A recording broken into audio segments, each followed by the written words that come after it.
मैंने आज इंस्टाग्राम पे स्टोरी लगाई थी कि आप लोग गोल्ड में इन्वेस्टमेंट करना स्टार्ट कर सकते हैं, प्लस मैंने टेलीग्राम पे डाला था, प्लस व्हाट्सएप पे।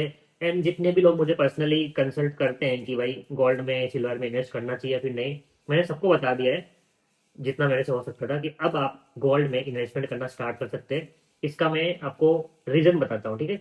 रीजन जानने के बाद आप खुद डिसाइड करना कि आपको इन्वेस्टमेंट करना चाहिए या फिर नहीं। जो कुछ आपको बताने वाला हूँ ये मेरा खुद का एनालिसिस है, इसके बेस में खुद ट्रेड करने वाला हूँ। बट सबकी अलग अलग रिस्क एपेटाइट होती है, तो उसके अकॉर्डिंग आपको मैनेज करना है। हो सकता है अगर मैं आज यहाँ पे इन्वेस्टमेंट कर रहा हूँ तो गोल्ड क्रैश हो गया तो I can manage that position, तो उसको आपको ध्यान में रखना है, ठीक है। इसके साथ अब मैं आपको बताता हूँ कि वाई आई फील कि गोल्ड अब बॉटम बना चुका है, यहाँ से ऊपर जाने वाला है। तो अगर आपको याद है, अगर आप हमारा जो मेन यूट्यूब चैनल है ट्रेडिंग विद एमएस, वहां पर मैंने एक वीडियो बना के दिया था आपको। एंड वहां पर मैंने क्लियरली आपको एक चीज बोली थी कि ये जो मैंने आपके लिए एक जोन बना के दिया था उस टाइम पे, ये देखो, ये जो जोन था ना, ये मैंने कहीं ना कहीं ये वाला जोन बना के आपको दिया था एंड बताया था कि इस उस टाइम पे आई थिंक जिस दिन मैंने वीडियो बनाया था वो मार्केट यहाँ कहीं पे ट्रेड कर इस जगह पे। तो मैंने वो क्लियरली बोला था कि ये तो 100% गारंटी के साथ बोल सकता हूँ कि इस जोन तक गोल्ड आएगा ही आएगा। मैंने सेम चीज हुआ, यहाँ तक गोल्ड आया। पर उसके बाद मैंने आपको बोला था अगर यहाँ पे गोल्ड होल्ड करता है एक दिन, दो दिन, तीन दिन, मेरे सेम वर्ड्स थे। अगर आपने वीडियो नहीं देखा तो जाके देख लेना। मैंने कहा था अगर इस लेवल पे अगर गोल्ड होल्ड करता है तब यहाँ से गोल्ड ऊपर जाएगा। लेकिन अगर सेम डे या फिर नेक्स्ट डे सेम कैंडल अगर नीचे की साइड क्रैश करती है तो फिर हमें गोल्ड नेक्स्ट नीचे की तरफ लेवल देखने को मिलेगा, यानी गोल्ड क्रैश हो सकता है। ये मेरा एनालिसिस था। पर आज यहाँ पे क्या हुआ है, उस सेम लेवल पे जो मैंने दिया था उसी लेवल को गोल्ड ने टच किया, उसके बाद नीचे आया। बट यहाँ पे एक प्रॉब्लम हो गई, ये जो आज की आपको ग्रीन कैंडल दिखाई दे रही है ना, इसने पूरा मार्केट का ट्रेंड चेंज कर दिया। इतनी बड़ी red candle from A important selling zone अगर बन चुकी है, उसके बाद गोल्ड को यहाँ पे एक फॉलो थ्रू देना चाहिए था। एटलीस्ट फॉलो थ्रू छोड़ो, इसका जो 50% है इसके ऊपर नहीं आना चाहिए था, यहाँ से थोड़ा बहुत ऊपर आके नीचे कंटिन्यू करना चाहिए था, तब हमारा ये नीचे की साइड आता। बट जैसे ही कैंडल ओपन हुई, आप यहाँ पे एक बार नोटिस करो, आज की जो ग्रीन कैंडल है, जो ओपनिंग प्राइस है उसके बाद एक पॉइंट भी नीचे नहीं आई, सीधा ऊपर गई, which is a very bullish pattern. यानी कि ये जो सेलिंग हुई थी कहीं ना कहीं सेलर्स को इनवाइट करके उनके स्टॉप लॉस लेके गोल्ड एक बहुत बड़ा अपवर्ड मूवमेंट देने के लिए रेडी हो चुका है। सो चार्ट रीडिंग क्या बोल रही है, हमेशा ऐसा होता है कि अगर मान लो कोई एक ग्रीन कैंडल बनती है, उसकी नेक्स्ट कैंडल वापस सेलिंग में चले जाती है रेड कलर में, इसका मतलब जो बाइंग होती है वो एब्जॉर्ब हो चुकी है, कहीं ना कहीं फेक मूव था, उसके बाद नीचे कंटिन्यू करता है। आपको ऐसे में हजारों एग्जाम्पल दिखा सकता हूँ। बट सेम चीज उल्टा, अगर मान लो एक रेड कैंडल है एंड उसकी नेक्स्ट कैंडल उतनी बड़ी ग्रीन बन जाती है, इसका मतलब सेलिंग थी वो फेक थी, एंड ग्रीन कैंडल ने उसको एब्जॉर्ब करके ऊपर जाएगी। ये एक एनालिसिस होता है based on chart pattern. And यहाँ पे सेम चीज मुझे दिखाई दे रहा है कि भाई ये जो सेलिंग जो आज बाइंग हुई है, इतनी बाइंग नहीं होनी चाहिए थी, यहाँ से एटलीस्ट ठीक ये लेवल हम एक्सपेक्ट कर सकते हैं, उसके बाद नीचे आना चाहिए था। तो इसने नॉट ओनली 50% ऊपर की साइड क्रॉस किया, यहाँ पे होल्ड भी कर रहा है, which is a fishy movement for me. इसलिए मैंने जितने भी लोगों को जो मैं पर्सनली मुझे कंसल्ट करते हैं उनको मैंने एक चीज बोली जो कि मैंने इंस्टाग्राम पे नहीं बताया था स्टोरी पे, अब मैं आपको यहाँ पे बता रहा हूँ ताकि आप ध्यान से सुनो। मैंने अब क्या बोला है कि बेस्ड ऑन द चार्ट अब मुझे दिखाई दे रहा है कि गोल्ड यहाँ से ऊपर जा सकता है। But in stock market, in trading, nothing is 100%। हम कोई भगवान नहीं है कि हम जो बोलेंगे वैसा ही होगा। हम एज ए ट्रेडर एनालिसिस करते हैं, उसके बेस पे रिएक्ट करते हैं, लेकिन हमेशा कितना हम नेक्स्ट लॉस ले सकते हैं उसको हमेशा दिमाग में रखते हैं, वहीं पे लॉस लेके निकल जाते हैं। तो अब यहाँ पे हमें क्योंकि चार्ट ने दिखा दिया है कि अब ऊपर जाने वाला है, तो हमें यहाँ पे इन्वेस्टमेंट करना स्टार्ट कर सकते हैं। बट इसके साथ थोड़ा सा अपना स्मार्ट वर्क करना है। वो क्या है, अगर आपके पास मान के चलो 1 लाख रुपए है, तो 1 लाख रुपया सीधा यहाँ पे गोल्ड बाई नहीं करना है। अगर आपने 1 लाख रुपया सीधा यहाँ पे बाई कर लिया तो आपसे बड़ी बेवकूफी कोई नहीं कर सकता। आपको उसको 10 या 20 पार्ट्स में डिवाइड करना है, 1 लाख को 10 या 20 पार्ट्स। तो अगर आपको इन्वेस्टमेंट करना है कल के दिन, आज के दिन, या जब भी आप कर सकते हो डिपेंडिंग ऑन योर सेल्फ, आप यहाँ पे ओनली 10,000 लोग, आपको एग्जाम्पल ले रहा हूँ 1 लाख रुपीज का हो सकता है आपके पास 10 लाख हो सकता है आपके पास 1 करोड़ हो, डजेंट मैटर, हो सकता है आपके पास 10,000 हो। उसको 10 या 20 पार्ट्स में डिवाइड करना है, एंड सिर्फ एक पार्ट को यहाँ पे कल के दिन, आई थिंक कल तो सैटरडे तो इंडियन मार्केट तो बंद है, मंडे के दिन आपको यहाँ पे डाल देना है। And every week you have to invest, हर हफ्ते थोड़ा थोड़ा थोड़ा डालना है। ये काइंड ऑफ एक एसआईपी मॉडल हो गया, बट एक्चुअली में एसआईपी नहीं हो रही। अगर आप फिजिकल गोल्ड ले रहे हैं तो उसके लिए तो आपको डेफिनेटली बड़ा अमाउंट चाहिए, लेकिन आप ईटीएफ्स खरीद सकते हैं इंडियन मार्केट में, या फिर फ्यूचर को बाय कर सकते हैं। आपके पास बहुत सारे ऑप्शन है। तो आप नेक्स्ट मंडे को, मंडे आ रहा है, यहाँ पे अगर आपको गोल्ड चाहिए ईटीएफ से फॉर्म में, तो मैं आपको एक रेकमेंड कर सकता हूँ, दैट इज गोल्ड बीज। ठीक है, BEES बाय निपॉन इंडिया। आप जो भी ब्रोकर यूज कर रहे हैं, जेरोदा, धन, फायर्स, या फिर आई थिंक ग्रो, इतने जितने भी ब्रोकर है सब पे आपको ये गोल्ड बीज बाय निपॉन इंडिया मिल जाएगी। आप इसको बाय कर सकते हो। लेकिन जो आप अमाउंट एक्चुअली में गोल्ड में इन्वेस्ट करने वाले, उसका ओनली 1/10 या 1/20 पार्ट उस दिन इन्वेस्ट करना है। फिर एवरी वीक आपको इन्वेस्ट करना है। उसके बहुत सारे फायदे हैं। तो फायदे क्या है, देखो, अगर मान लो उस दिन से आपने जैसे मंडे इन्वेस्टमेंट स्टार्ट किया है, मैं यहाँ पे लिख देता हूँ, आपने मंडे से इन्वेस्टमेंट स्टार्ट किया है, अगर इन्वेस्टमेंट आपका 10,000 जाने के बाद अगर गोल्ड ऊपर गया तो आपको प्रॉफिट दिखेगा, अच्छी बात है।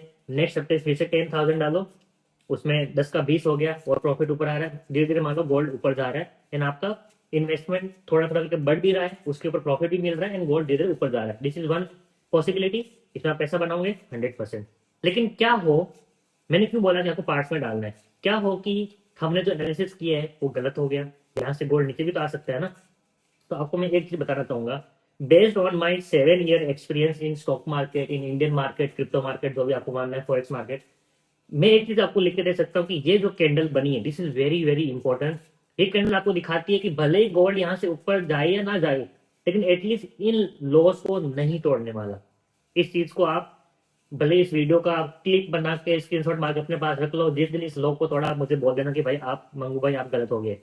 एटलीस्ट मुझे अपने एनालिसिस से इतना कंफर्मेशन है, जिस दिन इसने गोल्ड ने यहाँ पे लो तोड़ा, तो समझ लो मैं भी उस दिन बहुत बड़े लॉस में होऊंगा। ठीक है, इसलिए मैंने बोला था, कुछ चीज बोल रहा हूँ, मैं खुद कितना पैसा लूज करके शांत बैठ सकता हूँ, मैं अपने एनालिसिस से वजह से बोल रहा हूँ। तो अगर आपके पास लग रहा है कि मैं 10,000 डाल रहा हूँ, 10,000 जीरो हो गया तो मैं कुछ नहीं कर पाऊंगा लाइफ में, तो आप उस दिन, तो आप 10,000 इन्वेस्ट मत करना। ठीक है, आपको स्टॉक मार्केट में आ रहे हो, रिस्क लेना पड़ेगा।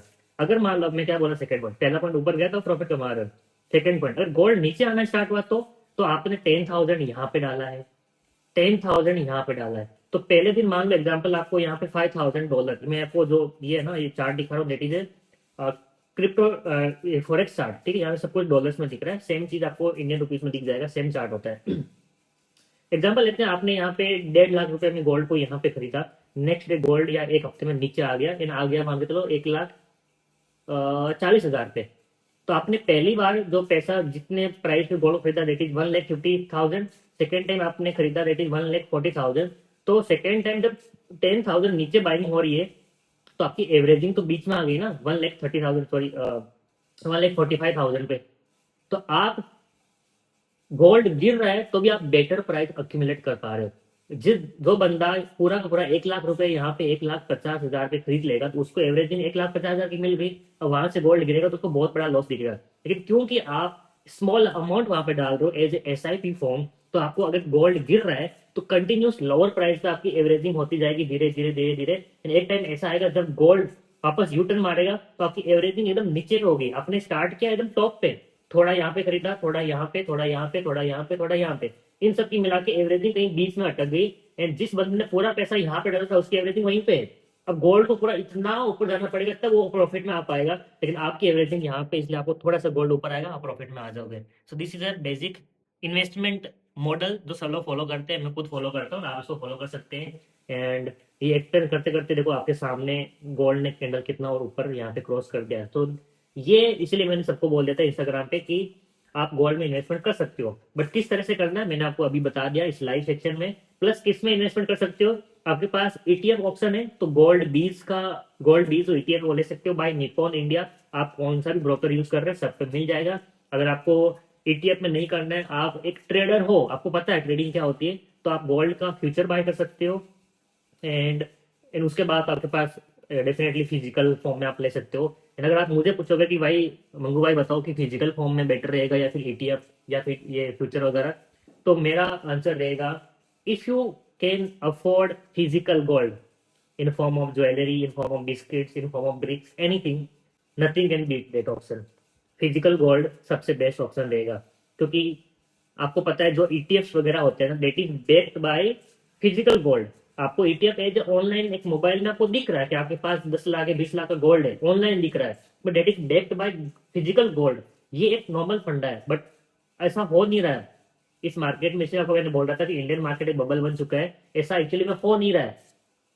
फिजिकल गोल्ड इतना है, इन लोगों ने इतना बड़ा ईटीएफ बना के रखा है, तो इसलिए सबसे बेस्ट ऑप्शन रहेगा अगर आप फिजिकल गोल्ड खरीद सकते हैं तो भाई आपसे बेहतर क्या बोलता हूँ मैं, बेहतर बेटर बेहतर बेहतर इन्वेस्टर कोई नहीं होगा।